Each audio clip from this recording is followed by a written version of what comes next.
भारत का शिक्षा तंत्र कितना खराब है, इसका अंदाजा आप इससे लगा सकते हैं। जब नेताओं को वोट चाहिए होता है तो पोलिंग बूथ आपके मोहल्ले तक ला दिए जाते हैं। 10 से 15 मिनट की दूरी में वोटिंग सेंटर होता है और अगर फिर भी कोई परेशानी हो तो सरकार खुद गाड़ी भेजकर घर से उठवा लेती है, क्योंकि एक भी वोट छूटना नहीं चाहिए। वाह सरकार, बहुत बढ़िया, बहुत संवेदनशील हो आप अपनी जनता के लिए।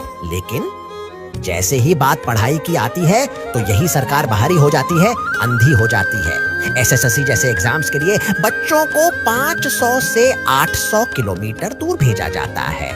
ना कोई बस की व्यवस्था, ना कोई सरकारी मदद, ना कोई पूछने वाला। पहुंच सकते हो तो पहुंच जाओ, वरना किस्मत को दोष दो।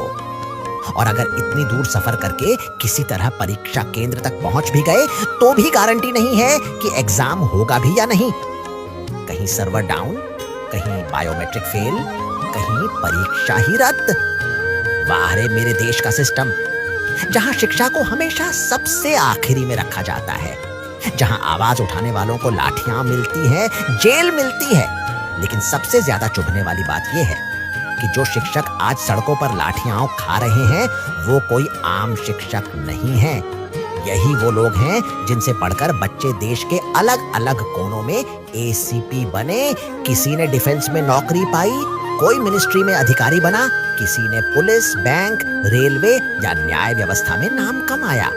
आज उन्हीं शिक्षकों के सिर पर डंडे बरसाए जा रहे हैं, सिर्फ इसलिए क्योंकि उन्होंने इस टूटे हुए सिस्टम के खिलाफ आवाज उठाई।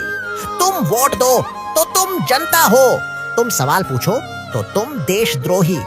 ये देश तब तक तरक्की नहीं करेगा जब तक यहाँ की शिक्षा व्यवस्था बस एक औपचारिकता बनी रहेगी, जब तक छात्रों के सपने सिस्टम के बूटों तले कुचले जाते रहेंगे।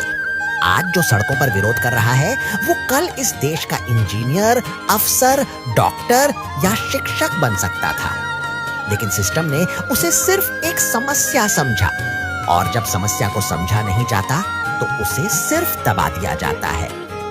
इस बार वोट देने से पहले इतना जरूर सोच लेना, तुम्हारी सरकार तुम्हारी पढ़ाई के वक्त कहां थी?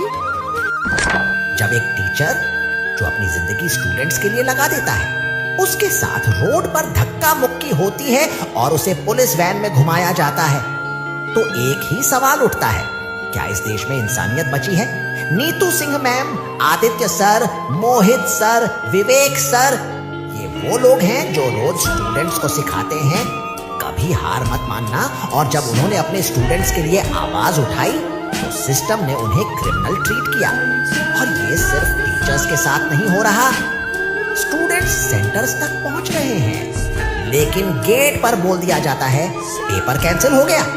ना कोई बताने वाला, ना सुनने वाला, सिर्फ एक साइलेंट सिस्टम जो सपने कैंसिल कर रहा है बिना गिल्ट के।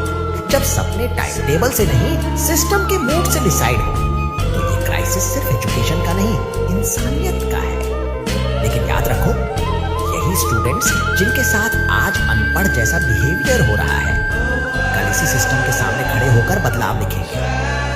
आज टीचर्स की आवाज दबाई गई, लेकिन उनकी हिम्मत अब हर दिल तक पहुंच चुकी है।